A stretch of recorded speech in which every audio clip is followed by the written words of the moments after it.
Hey, everybody. I am Lauren Delisa Coleman, back again with another episode of really the Inside series that we bring you here at film.io, taking you inside the minds and really the process of so many writers, directors, and producers around films and really new digital series as well that we're bringing into the fray here at film.io. And I'm very excited today to bring you Robert Gregson, who has a very hot short out called A Good Couple. I loved watching this because it was a psychological thriller short, which I have not really seen, I have to be honest, done all that well. And you really nailed it.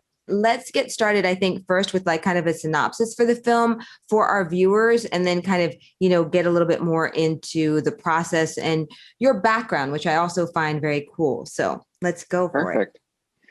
Yeah, so A Good Couple is a short psychological thriller about love, perfection, and demonic double. You don't want to go on vacation with me. Your friends think I'm a fucking asshole. We're on vacation right now. Fuck yeah, we are.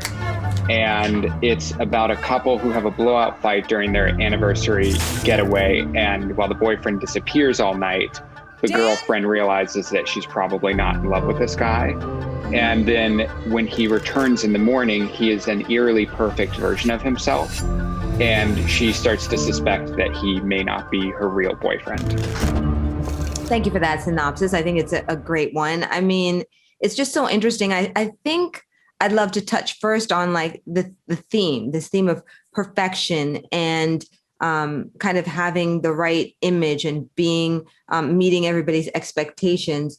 I think is very intriguing now, especially, I don't know if you still say pandemic, post-pandemic, whatever, that most of our ideas of things have been relatively shattered, I guess, hopefully in a good way, right? When it is about, doing interviews such as this, which would normally take place in person or more.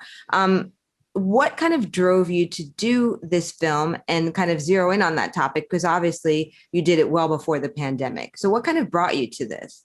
Yeah, so there were a few sort of broad elements. One was working with Julianne Earls, who's the main actress in the film.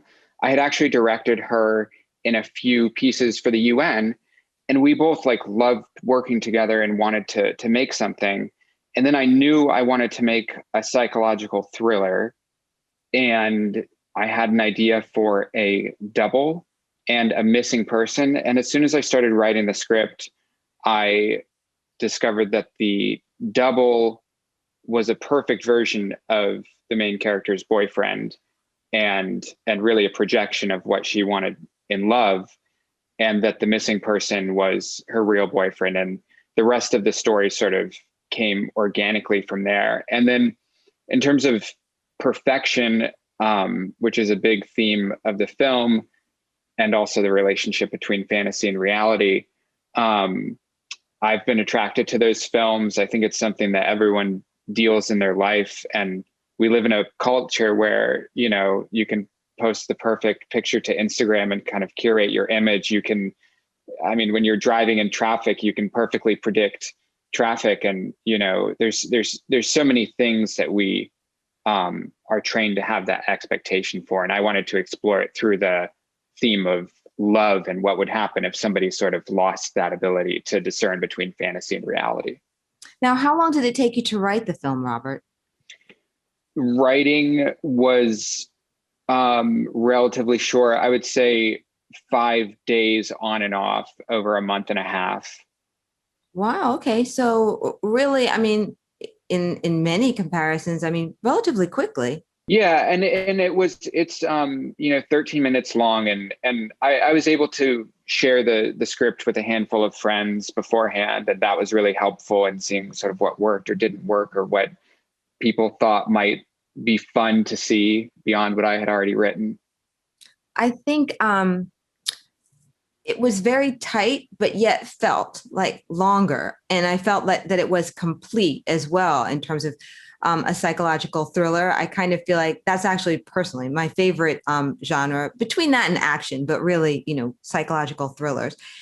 And it's not easy to do that, I would assume, because you need buildup, right? And buildup is typically coming from time. So how did you accomplish this in that number of minutes? Because it doesn't feel rushed. and it still like kind of makes you slightly like freak out about like, what's going to happen. And it's, really tied up nicely in minutes. Yeah, that is something that in a short is, like you're saying, not easy. I think knowing that the disappearance could happen so early, and that the return of the perfect version of him happens so early in the film, and that she starts to see strange things rather than explaining things to the audience. So many things are visual, and it's sort of a shorthand to help the audience understand her mindset, her subjective experience, and then just working and reworking things in the script to get it to a climax. Some things are just, structural in the writing. So it's a combination of that visual and then understanding the structure of the climax and where to put the inciting incident. What advantages or challenges do you think you have being both the writer and the director? I've always kind of, wanted to see, like, some people, they just have different kinds of perspectives on that. So I'd love to hear, what yours is. The advantage is big. I think when I'm writing, I'm also imagining shots, imagining sound design, imagining the aesthetic of a moment, how a moment might feel. And so that kind of nuance I'm able to establish very early on, and then communicate to just the, cinematographer and the actors, rather than going through multiple layers. But I would also say I do direct things that I don't write. And I spend a lot of time developing those projects, either with a writer or from a visual standpoint, to get into that same headspace, because I need to be there before I direct the movie. I would think that a lot of your previous experience and your background has helped you, obviously, to this stage, like everybody. But I find yours to be very intriguing because you've shot ads for the UN, which I'd love for you to kind of talk about what those look like. And then you have like a lot of late night like experience. So how did that kind of come together for you in your career? And then what part does it kind of play in your filmmaking kind of work today? Yeah. So I've had a camera in my hand since I was 13. My parents got me a DVD player when I was 15. I was watching A Clockwork Orange and 8.5 and all of these films. And so I was sort of tuned in early on. And then professionally, I started as an editor, and then I moved into cinematography, and then became a director. And I think, parallel to all that, I'm doing ads as well. So I get to play with new toys and experiment with different modes of storytelling. And in terms of the UN ads, they've ranged from everything from sort of short comedy films about, we did one for UN Environment about this girl breaking up with plastic who she's been in a relationship with, and she's dumping plastic for reusables. And then I've also done, other comedy pieces, and they feel broader. They feel more like straightforward comedy. But all of these things allow me to experiment with different modes and pre-visualize, and also communicate to clients and to actors and to a lot of different departments. And then I take that experience back when I make a smaller short film, which then feels almost easy compared to these larger projects. And is that how you kind of, I guess, secured different work for some of the late night projects that you've done? You're talking about the Colbert show thing. So, making things leads to more making things. And I spent about a year making about 30 short sketch comedy videos with a group of friends. One of those friends ended up working with the design firm that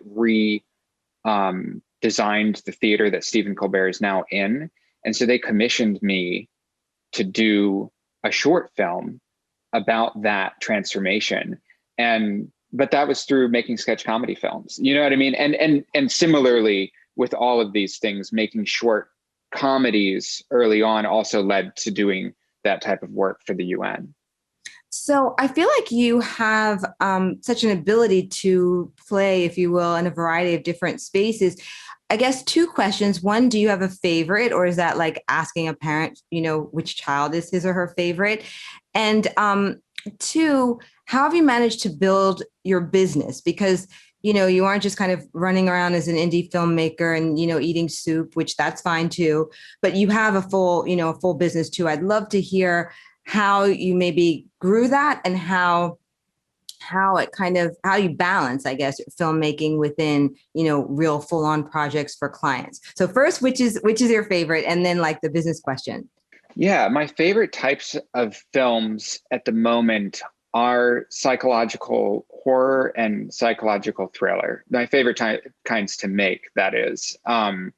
I, though, watch everything and obsessively watch it. And right now I'm developing a feature film that's a neo-noir thriller. So it's not exactly in that genre, but I do like that kind of darker space. So that would be your I guess kind of preferred vehicle of choice, if you will, over ads, over doing, or creating short films for prestige projects, things like that. It's really about, getting into the minds of people and like, just scaring all of us. Yes.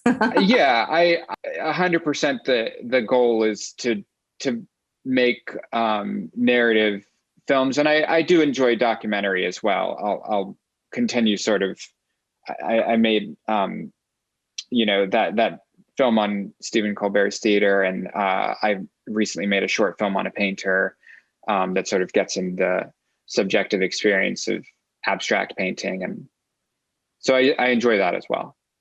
So back to, I guess, like kind of part two of that in terms of your business, how did you kind of come to start that as opposed to, I don't know, maybe working in creative at a big ad agency and kind of doing, your film work on the side until that took off more? How did you kind of make that decision? Because I'm sure some of our viewers may be in that same space, might be, kind of deciding between those routes. How did you do it and how do you continue to balance it?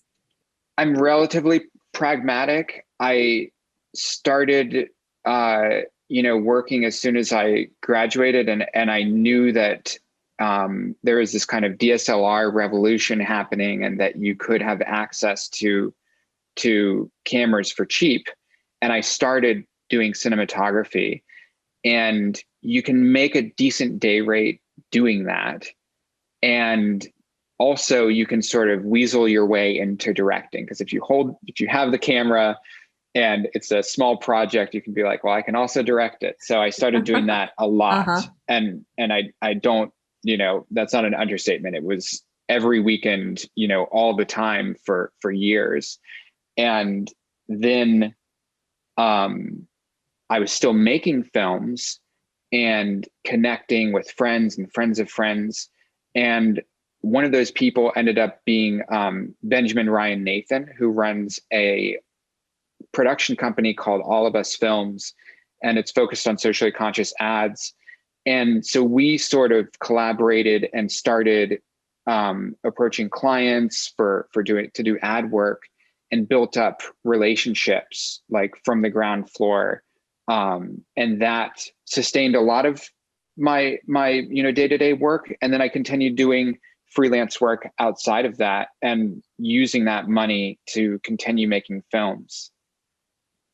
Interesting. So now I think you have another challenge to kind of meet, not overcome, because it's a beautiful challenge now of having a newborn. How do you see that impacting your life? Because I think that that's something that many people are dealing with now, because, it's working from home, or with yourself, not necessarily working from home, but just working in general, and maybe in a way that's not like traditional, like a cashier somewhere or something. How do you kind of see yourself doing that? Or are you just of course, most things are as you go, but have you kind of thought about that? Are you going to maybe have a smaller roster of things that you'll work on? Because I don't think that this is really asked enough of filmmakers who are particularly, newer parents. And it's something where you have like two wonderful creative projects at the same time, right? And they both take a lot of time. So how are you kind of thinking about tackling this with your wife? Yeah. So again, we're both really pragmatic people, and preparation is everything. I think she has time off, a lot of time off from work to do all the stuff that needs to be done in the early days. And then when our child is 1, she'll go to daycare for full time, and there will be plenty of time to work. I've also been saving up for a long time. If one of the larger, I'm talking about like a $10 million film that I'm trying to develop, isn't able to be made, I have made it financially possible for myself to produce a feature independently. And then the balance, I'm always balancing 3 or 4 things. So this is just another thing to balance. And honestly, like, I'll probably just waste less time. That's a great way to look at it, right? Because you're going to have to be more focused, right? Yeah. Yeah. So you won't be attending physically Dances with Films, correct? Had you planned to before the birth, or you hadn't planned to? I'm figuring it out. Really? That may be an opportunity for one of our parents to come up and hang out for 2 days. That would be cool. So I may be there. Why do you feel that this film is a good fit for that festival? It's a good fit for the festival because the festival's mission is really sort of discovering undiscovered filmmakers and prioritizing a really wide variety of voices. And even to the point where they're featuring a lot of music videos. And so this film probably, if I had to be inside of the mind of the programmers, it has the right level of, it's a genre film, but it also is saying something more. It's a short psychological thriller, which, like you yourself said, you haven't seen a lot of those done well. So that may be something it has going for it. And then there's an element of variety. When you're programming in a film festival, you want to have some comedies, you want to have some horror films, you want to have some documentaries, and you want the best of whatever those categories are. And this is obviously not your first time at the rodeo, as they say, and you've applied to many others. Do you have any suggestions to maybe any filmmakers who are watching now who might be just kind of looking at either the application circuit or just in general, any tips that you might have? Yeah, it's unpredictable. Know that going in, because expectations are everything. I think researching what that festival has programmed in the past by looking at their programs, which they have archived on all of their sites, is really valuable in understanding what voices they're looking for. Cast a wide net. It costs a little bit of money, obviously, to apply to all of these festivals, but even if you have a good film, you're looking at like a maybe 20% response rate or acceptance rate. And then the other thing is just perseverance. I sent my feature film to Dances with Films, and it almost got in, but didn't. I sent the follow-up film to Dances with Films, and it made it to the final round again, and then it didn't get in. And so and then this was the film right after that. So perseverance is huge. And also on the flip side of that, an earlier film of mine called The Refrigerator won a festival that none of my subsequent films were accepted to. And, it's totally not personal, but there are different, I say all this just for anybody out there to know that the curators and the programmers have different goals every year, and not to try and get inside of their head. And it doesn't mean anything about your project. I think that's really great advice because, it is something, and they are projects that are very close to one, right? It's not like you're selling, toothpaste and, oh, well, that retailer didn't take it. Who cares? But this is something that you've really worked on. So I always, like to ask, any tips around rejection, essentially, right? Because it's not just actors and actresses who are rejected, but the filmmakers themselves, at least at this point. So it's, just kind of cool to be able to hear both sides of it, right? Absolutely. Well, anything else that you'd like to add before? I'm sure you might want to pass out after being up. No, actually, I feel surprisingly awake. I was like, I'm going to bumble my way through this. I'm so tired, but I don't know what's going on. This is good in a good way. The adrenaline from being a brand new dad. And then maybe, I don't know, by 4 p.m. or something, you'll just conk out. I don't know. Yeah. Well, one thing that's kind of interesting was with the pandemic and everything, the score was done entirely remotely. So I had a composer in LA, and he was writing the music, and we were doing the Zoom sessions, and the orchestra, because the music is actually recorded with a real orchestra. Wow. That's in Budapest. He directed them remotely for the entire recording, and then it was all mastered somewhere back in LA, and I could watch this 30-piece orchestra doing their work. Insane. And that's probably not, I didn't even know this existed before this project, so that was an interesting COVID thing that was fun. So was it just like a massive screen then that was in front of the orchestra itself that could see the Zoom kind of cast above them, and then they have back and forth that way? So they have a they have a conductor there in Budapest with the orchestra. So he's the guy actually doing this type of thing. And then the composer's there kind of directing and, re-steering them if they're going in the wrong way. So the conductor gets the music well ahead of time, and then the composer's there to sort of say, no, this is what it should sound like, shift this, shift that. Wow. But I guess in a way you got to see what you might not normally have, because if they're in Budapest, you wouldn't have, maybe, you would have used Skype or something like that, but probably not.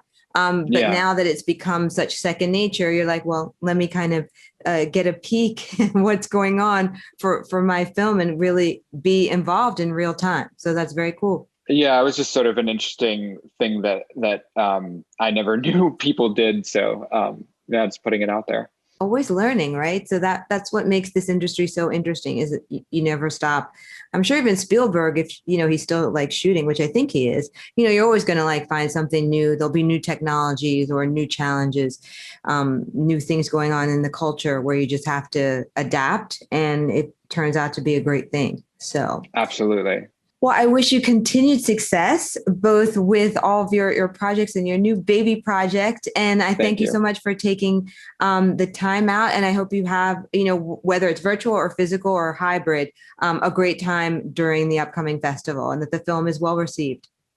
Thank you so much, Lauren. You're welcome. Okay, you guys. So that is it for us with another episode of the Inside series here at film.io. Don't miss the very next one. I am Lauren Delisa Coleman.